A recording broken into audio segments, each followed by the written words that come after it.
sorry, jangan bagi tahu I nama dia pun. I tak nak tahu. Bro Firdaus ni, saya tidak berapa setuju. Bukan untuk mengaibkan. Tak ada Datuk. Wallahi.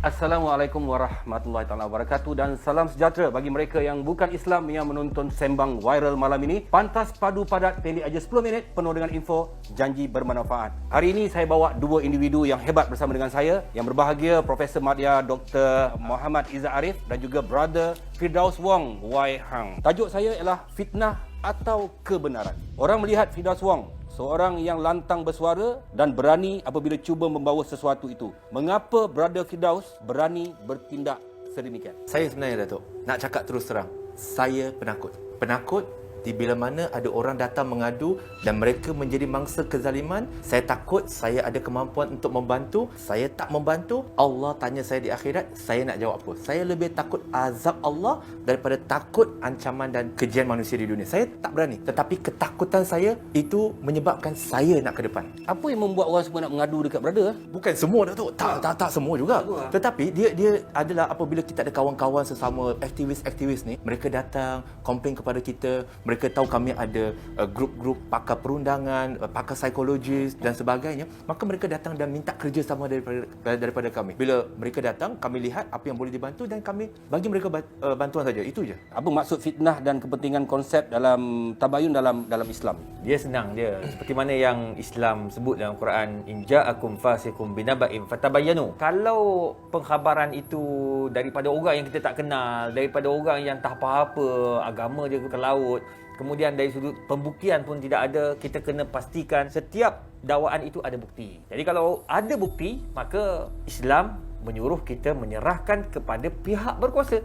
Apa-apa pun kita nak mendakwa seseorang, perlu ada bukti, perlu ada fakta dan perlu diserahkan pada orang yang selayaknya. Ada orang kecam, Brother. You buat ni, you buat tu kan, you bongkar ni, orang kecam you. You tak ada rasa apa-apa? Macam dah lali lah. Kita dah biarlah. Kita kata tak boleh nak stop apa orang boleh cakap pasal kita. Jangan cuba mengawal sesuatu yang di luar kawalan kita, tetapi kawal apa yang kita boleh kawal, apa dia. Kita tak boleh cakap kawal apa orang nak cakap. Tapi kita boleh kawal, kita nak baca ke tidak, kita nak ambil hati ke tidak. Biarlah, tapi dalam hati saya secara terus terangnya saya kata, Datuk, saya maafkan mereka, saya kesian pada mereka sebab ada banyak benda saya tahu, saya tak boleh bagi tahu. Hedik saya ke caci, sampai ada yang mengkafirkan. Saya kata tak apa. Ada yang kata ni kafir kan? Ada yang suruh saya masuk balik agama lama. Oh. Engkau dah masuk Islam, balik kafir. Kafir balik. Dia suruh kafir balik. Orang dah elok-elok masuk Islam suruh masuk kafir. Tapi saya maafkan dia, saya harap Allah tanggungjawabkan di atas perkataan dia. Tak mau, saya tak mau. Dalam Islam ni perkara-perkara yang berlaku ni perlu tak kita bongkarkan? Dia ada adab. Dalam bab-bab seperti ini dia ada dua benda. Pertama, kalau ia melibatkan isu yang berkaitan dengan jenayah, isu yang berkaitan tentang salah guna kuasa dan sebagainya, maka perlu diambil tindakan dan perlu dikaji dan didapatkan fakta-fakta yang kuat untuk mendakwa perkara tersebut. Maka kalau kita nak sebarkan itu, jangan main-main, takut fakta itu salah. Itu bahaya, dah jadi fitnah pula. Ya, betul. Jadi itu sebabnya dalam isu ini saya tengok macam saudara Firdaus, Bro Firdaus ni memviralkan perkara itu. Mungkin bagi pandangan saya tidak berapa setuju apabila ia disebarkan kepada netizen dalam keadaan netizen tertanya, betul ke? Beza dengan PDRM yang mengeluarkan video itu ataupun PDRM yang memaklumkan. Kerana PDRM tidak akan memaklumkan sehingga data-data itu dianalisis. Data-data itu dimasukkan dalam makmal. Hatta suara-suara video ni pun atau rakaman dia akan dimasuk. Ni original. Kata ori. Takut nanti kan dia ambil muka Abang Rosyamno, letak kat situ, boleh juga jadi satu. Elok-elok aku percaya, terus tak percaya orang tua ni. Jadi maknanya kat situ perlu kita ambil perhatian. Ya, betul. Nombor dua, kalau benda tu hanya sifat peribadi, katakan kenal Abang Rosyamno suka cium dinding seorang-seorang. Sementara tu cium dinding, memperangai dia, tabiat dia. Tak payah saya viral. Aku juga yang dijadikan contoh. Dah ada orang lain. Betul juga. Jadi maknanya kita tak payahlah, itu dia punya kelemahan. Betul. Saya punya kelemahan, tutup sebab Betul. itu aib saya. Setuju. Tapi yang berkaitan dengan jenayah, perlu tahu apakah prosedur yang betul. Ya, betul. Predator seksual. Kenapa Brother Firdaus ni jadi tempat pengadu kepada mangsa-mangsa? Dia bila mana ada satu persatu ni, bila contoh kita kata dalam 3 bulan lepas, bila kita dah start bagi tahu tentang kesedaran. So kesedaran tu umum. Kesedaran tu adalah umum. Jadi bila orang kesedaran, mereka nampak, aku mangsa lah tu. Ramai yang jadi mangsa ni, Datuk. Dia masalah dia, aku ni mangsa ke ataupun aku layan? Tapi bila kita tahu tentang apa itu sexual grooming, kita tahu bahawa dia macam kena pukau tau. That basically you tak tahu. Bila dah terjadi, Allah mak, aku dah bagi dah gambar aku dah buat macam ni. So bila kita dah bagi kesedaran dan sebagainya, satu demi satu mereka datang. Bila mereka datang, kami tak terima. Kami akan rujuk dulu pakar perundangan, kami akan rujuk dulu pakar dalam kefatwaan. Yang ni macam mana? Ni sama suka ke tidak? Ada unsur-unsur tu ke tidak? Pakai analisis jenayah. Kami akan hubungi mereka. So bila dah dapat conclusion, no. Ini adalah jenayah, we have to do something. Tak, brother. Kenapa brother tak cakap dengan dia orang, okey, katalah pengadu tu ustaz, saya pengadu. Kena pula. Tadi cium lilin, ni ustaz lah. Okey, kena. Saya orang tengah, saya dah main. Pengadu kan. Ni pengadu, bukan mangsa. Mungkin katalah ustaz ni dia mangsa kepada predator seksual.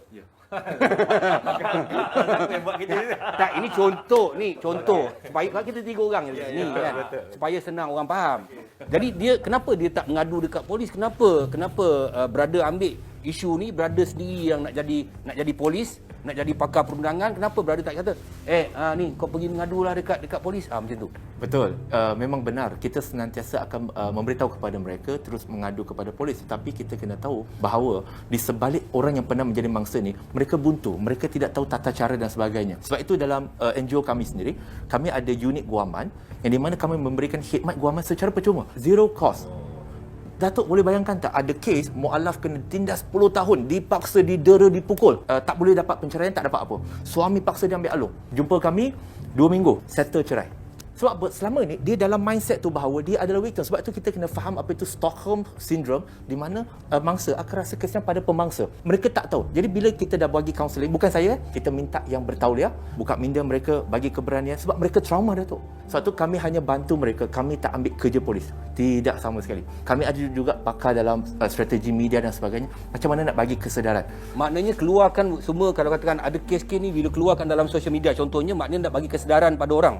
Yes. Datuk kalau tengok 3 bulan tak ada apa-apa, kami hanya bagi kesedaran. Datuk, berpuluh-puluh kes. Selagi mana bergelar manusia, ada masalah kat situ. Bukan salah agama, mana-mana agama. Tetapi itu adalah kekurangan individu, itu je. Sebab tu, tengok, tak ada cakap sesiapa pun. Tapi bila ada keperluan, kami akan cakap. Dan kami ni, Datuk, kami ni sempoi je. Iaitu, bila datang ni, ada yang mengadu. Saya kata, betul ni, kes. Bila dia kata, dia ni janji nak jadikan saya second wife ni, tapi lepas kami buat macam-macam, dia tak nak. Tolong dedarkan dia. I kata, sorry, jangan bagi tahu I nama dia pun. I tak nak tahu. Saya kata, masih buat tu untuk apa?